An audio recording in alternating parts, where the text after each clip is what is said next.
Hello दोस्तों, कैसे हो आप सब। स्वागत है आप सभी का इंग्लिश ग्रामर की इस क्लास में। आज की वीडियो में हम क्या सीखने वाले हैं? वर्ब्स। इंग्लिश ग्रामर में वर्ब्स का बहुत ही इंपॉर्टेंट रोल है, इसलिए वर्ब्स को सीखना बहुत ज़रूरी है। तो आइए शुरू करते हैं। हम लोग इस वीडियो में जानेंगे वर्ब्स का डेफिनेशन, काइंड्स विथ एग्जांपल्स। तो आइए शुरू करते हैं। सबसे पहले हम लोगों को जानना है कि what are verbs. Verbs actually हैं क्या, किन्हें वर्ब्स कहा जाता है। सबसे पहले हम लोग डेफिनेशन की तरफ ध्यान देते हैं। A verb is an action word or group of words. It is used to indicate the action by the subject within a sentence. That means किसी भी सेंटेंस में, किसी भी वाक्य में जिस वर्ड से किसी भी एक्शन यानी कि कोई भी कार्य होने का बोध होता है, उसे ही हम वर्ब कहते हैं। दूसरे शब्दों में अगर हम जाने तो verbs are words that describe an action or talk about something that happens. यानी वर्ब्स वह शब्द है जो किसी एक्शन को डिस्क्राइब करता है या फिर जो कुछ भी घटना घट रही होती है उसके बारे में डिस्क्राइब करता है, उसे ही हम वर्ब कहते हैं। Examples: she is writing a story. यह सी जो है एक सब्जेक्ट है और वो क्या कर रही है, स्टोरी को राइटिंग कर रही है, लिख रही है। तो लिखना जो है एक एक्शन है, लिखना यहाँ पर एक काम है, इसलिए राइटिंग इस सेंटेंस में वर्ब होगा। उसी तरह से दूसरे एग्जांपल में हम देखें, Rahul goes to school every day. Rahul रोज स्कूल जाता है। तो यहाँ एक्शन क्या है, जाना। जाना का एक्शन है, इसलिए गोज यहाँ पर क्या हो जाएगा, वर्ब हो जाएगा। The farmer is working in the field. Farmer जो है फील्ड में क्या कर रहा है, वर्क कर रहा है, काम कर रहा है। तो काम करना भी एक एक्शन है, इसलिए यहाँ पे वर्ब होगा। तो स्टूडेंट्स, इसको समझना बहुत ही आसान है। कोई भी काम हो रहा है तो उस काम को ही हम लोग वर्ब कहते हैं। Verb means action. पढ़ना, लिखना, सोना, उठना, बैठना, आना जाना, सारे वर्ड्स जो हैं वर्ब्स हैं। तो वर्ब्स का डेफिनेशन तो हम लोगों ने समझ लिया। अब आइए हम लोग जानते हैं वर्ब्स कितने प्रकार के होते हैं। अलग अलग दृष्टि से वर्ब को अलग अलग भागों में बांटा गया है। सबसे पहले वर्ब को दो भागों में बांटा गया है। अब देख सकते हैं, पहला जो है हमारा, जिसको हम लोग कहते हैं मेन वर्ब, और दूसरा है ऑक्सिलरी वर्ब। तो मेन वर्ब क्या है और ऑक्सिलरी वर्ब क्या है? मेन वर्ब जो है वो डायरेक्ट किसी एक्शन को डिनोट करता है, और ऑक्सिलरी वर्ब जो है वो मेन वर्ब को सपोर्ट करता है। ऑक्सिलरी वर्ब क्या करता है, मेन वर्ब को सपोर्ट करता है। अब मेन वर्ब्स को अलग अलग दृष्टिकोण से अलग अलग भागों में बांटा गया है। अगर एक व्यू से देखें तो वर्ब को दो भागों में बांटा गया है, एक ट्रांजिटिव वर्ब, दूसरा इंट्रांजिटिव वर्ब है। एक दूसरे व्यू से देखें तो भी दो भागों में बांटा गया है, एक रेगुलर वर्ब है, एक इरेगुलर वर्ब है। और भी एक दृष्टि से finite verb and non finite verb में डिवाइड किया गया है। तो हम लोगों को वन बाय वन समझना होगा, ट्रांजिटिव वर्ब क्या है, इंट्रांजिटिव क्या है, रेगुलर क्या है, इरेगुलर क्या है, फाइनाइट क्या है, नॉन फाइनाइट क्या है। ये सब हम लोग वन बाय वन जानेंगे। और दूसरी तरफ हमारा ऑक्सिलरी वर्ब है। ऑक्सिलरी वर्ब को भी दो भागों में बांट दिया गया है। पहला, जिसको हम लोग कहते हैं मॉडल वर्ब्स, और दूसरा हेल्पिंग वर्ब्स।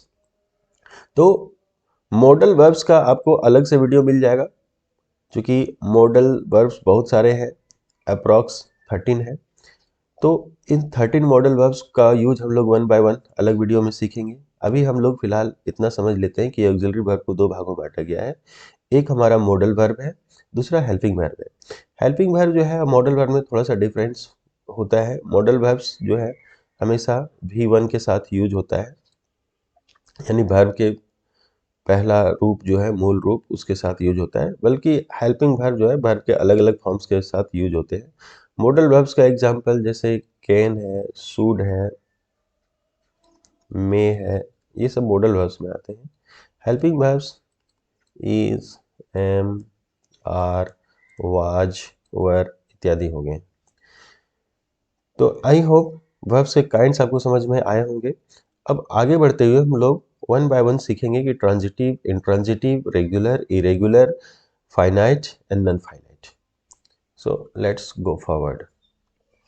सबसे पहले स्टूडेंट्स हम लोग जानेंगे ट्रांजिटिव वर्ब्स। ट्रांजिटिव वर्ब्स क्या होते हैं? A transitive verb is a type of verb that needs an object to make complete sense of the action being performed by the subject। यानी किसी भी सेंटेंस में सब्जेक्ट के द्वारा जो भी एक्शन को परफॉर्म किया जा रहा हो उसे एक ऑब्जेक्ट की आवश्यकता होती है, यानी बिना ऑब्जेक्ट का उसका मीनिंग क्लियर नहीं होता है। तो ऐसे वर्ब्स को हम लोग ट्रांजिटिव वर्ब कहते हैं। जैसे यहां पर एक सेंटेंस हम लेते हैं, कमल रेजेस हिज हैंड। तो अगर यहां पर सिर्फ कमल राइजेज रहेगा तो इसका मीनिंग क्लियर नहीं होगा, एक ऑब्जेक्ट का होना इसमें जरूरी होता है। कमल रेजेज, इससे मीनिंग क्लियर नहीं होगा, हिज हैंड लगा दिए तो मीनिंग क्लियर हो गया। उसी तरह से सत्यम किक्ड अ बॉल, सत्यम ने बॉल को किक मारा यानी पैर से मारा। तो अगर हम यहाँ अ बॉल यानी ऑब्जेक्ट को हटा देते हैं तो सत्यम किक्ड, सत्यम पैर से मारा, क्या मारा, नहीं किसको मारा, कुछ भी मीनिंग क्लियर नहीं हो रहा है। तो मीनिंग क्लियर करने के लिए एक ऑब्जेक्ट अ बॉल जो है या लगाना जरूरी है। और तीसरे एग्जांपल में अगर हम देखें, Aman gave his wife a ring, Aman ने अपनी वाइफ को क्या दिया, एक रिंग दिया। तो अगर यहाँ पर अ रिंग को हम हटा दें और अमन गैव हिज वाइफ, अमन ने अपनी पत्नी को दिया, क्या दिया कुछ पता ही नहीं चल रहा है, मतलब मीनिंग क्लियर नहीं हो रहा है। और जब इसमें ऑब्जेक्ट लगा देते हैं अ रिंग तो इसका मीनिंग क्लियर हो जाता है। तो इसका मतलब यह हुआ कि अगर किसी सेंटेंस में एक सब्जेक्ट है जो किसी एक्शन को परफॉर्म कर रहा है और उस एक्शन को परफॉर्म करने के बाद एक ऑब्जेक्ट का यूज हो रहा है जिससे उसका मीनिंग क्लियर हो रहा है, तो ऐसे सेंटेंस को हम कहेंगे ट्रांजिटिव वर्ब्स। ऐसे वर्ब्स जो इसमें यूज होंगे, जो वर्ब इसमें यूज होगा वो कहलाएगा ट्रांजिटिव वर्ब। और इन ट्रांजिटिव वर्ब ठीक इसका अपोजिट हम लोग आगे पढ़ते हैं। यहाँ पर आप देखिए रेजेस, यहाँ पे ट्रांजिटिव वर्ब है क्योंकि इसके बाद हिज हैंड आया है। किक्ड यहाँ पर ट्रांजिटिव वर्ब है क्योंकि अ बॉल इसके बाद आया है। उसी तरह से गैव यहाँ पर ट्रांजिटिव वर्ब है क्योंकि उसके बाद यहाँ पे रिंग का यूज हुआ है। इनट्रांजिटिव ठीक इसके अपोजिट होता है। इनट्रांजिटिव वर्ब को ऑब्जेक्ट की आवश्यकता नहीं होती है। Intransitive verbs are defined as verbs that do not characterize by an object to complete an action। इसमें एक्शन को कंप्लीट करने के लिए किसी भी तरह के ऑब्जेक्ट की आवश्यकता नहीं पड़ती है। जैसे he died, he died वह मर गया। अब इसमें कोई भी ऑब्जेक्ट की जरूरत नहीं है, क्या मर गया, ऐसा कोई सवाल ही नहीं बनता है, इतना ही से मीनिंग क्लियर हो जाता है। और उसी तरह से द बेबी इज क्रॉलिंग, है ना, बेबी क्रॉलिंग कर रहा है या कर रही है। तो इसमें क्या क्रॉलिंग कर रही है ना, बच्ची जो है रेंग करके चल रही है।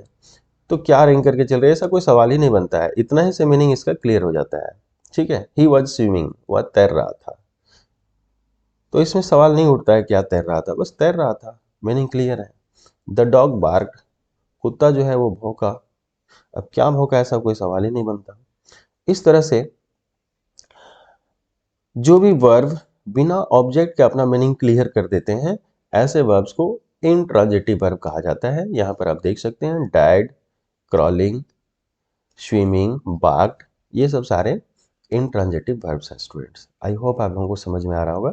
यदि समझने में किसी भी प्रकार का दिक्कत हो आपको तो आप कमेंट बॉक्स में जरूर पूछ लें।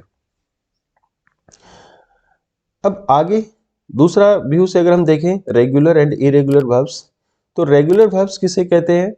A regular verb is one that conforms to the usual rule for forming its simple past tense and past participle। कहने का मतलब है स्टूडेंट्स कि वर्ब को हम लोग देखते हैं कि 5 फॉर्म में हम लोग इसको डिवाइड कर देते हैं, जिसमें होता है V1, V2, V3, V4 and V5। जैसे हम यहाँ कोई भी एक वर्ब लेते हैं, जैसे एक वर्ब है प्ले, खेलना। वर्ब 2 हो जाता है प्लेड,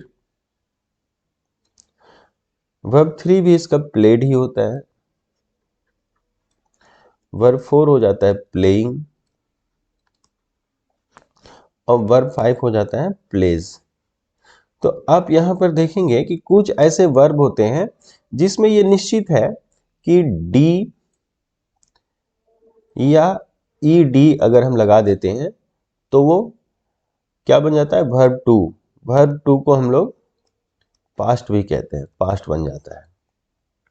और फिर से यहां पर ईडी लगा देते हैं, यानी प्लेड जो यहां पर है डी या ईडी जोड़ दिए तो ये बन गया वर्ब 3, और वर्ब 3 को हम लोग पास्ट पार्टिसिपल भी कहते हैं।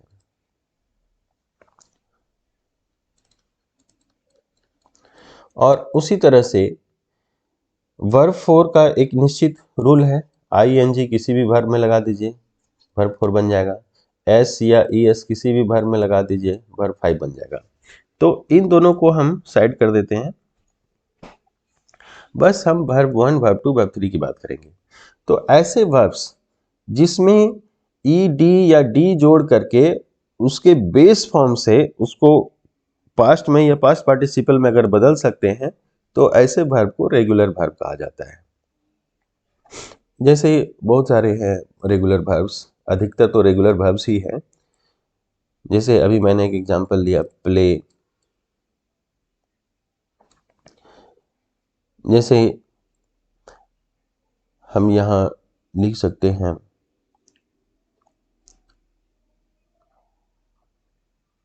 से, इसमें क्या होता है आईडी लग जाता है, सेड।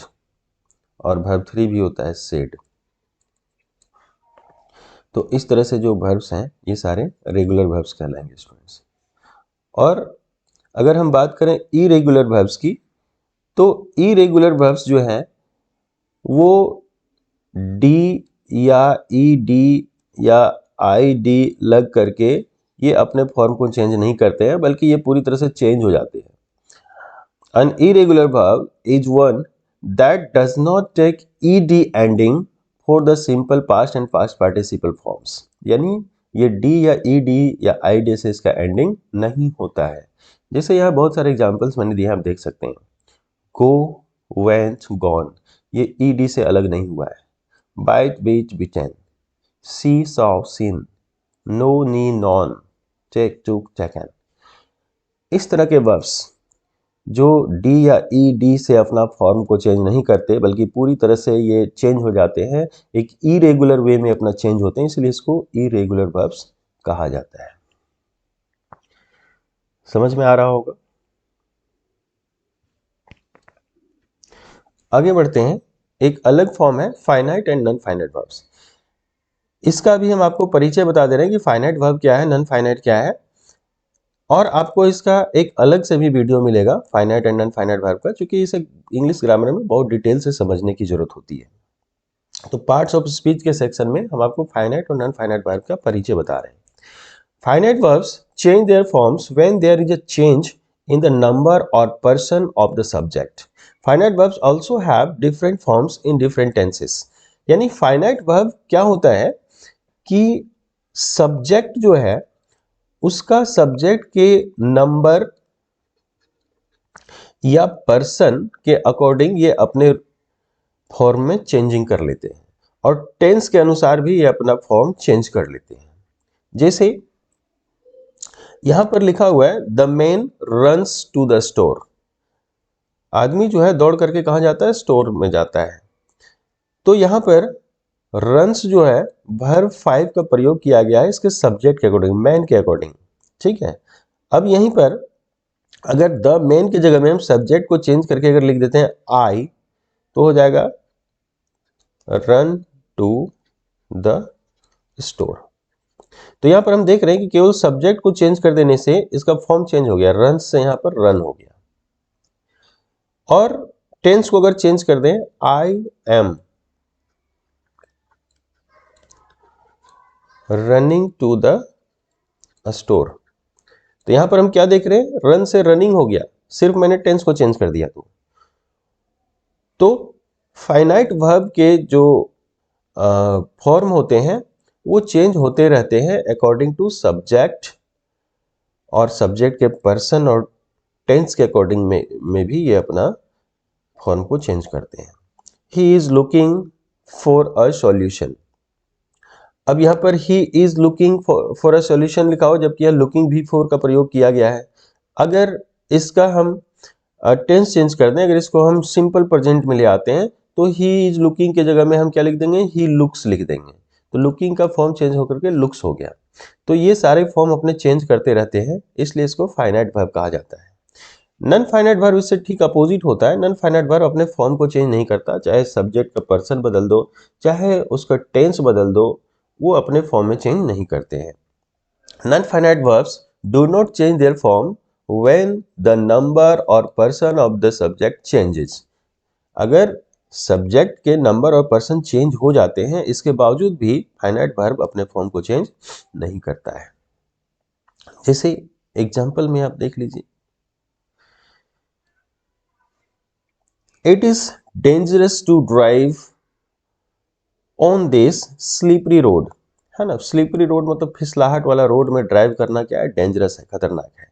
तो it is dangerous to drive, अगर हम इट वाज कर देंगे फिर भी टू ड्राइव होगा, सिंपल प्रेजेंट में कर देंगे, ठीक है, फिर भी यहाँ पर टू ड्राइव होगा। किसी भी टेंस या फॉर्म में या सब्जेक्ट को भी हम चेंज कर देंगे तो भी यहाँ पर टू ड्राइव का फॉर्म चेंज नहीं होगा। We are ready to play now, हम लोग खेलने के लिए अभी तैयार हैं। अब यहाँ वी के जगह में आई कर देंगे तो भी यहाँ टू प्ले ही होगा।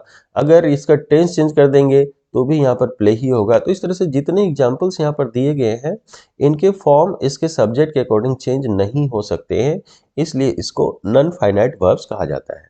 और नॉन फाइनाइट वर्ब को 3 भागों में बांटा गया है। हम इसका अलग से वीडियो बनाएंगे और आपको बता देंगे, जिसमें इन्फिनिटिव्स आते हैं, जेरेंड्स आते हैं और पार्टिसिपल्स आते हैं।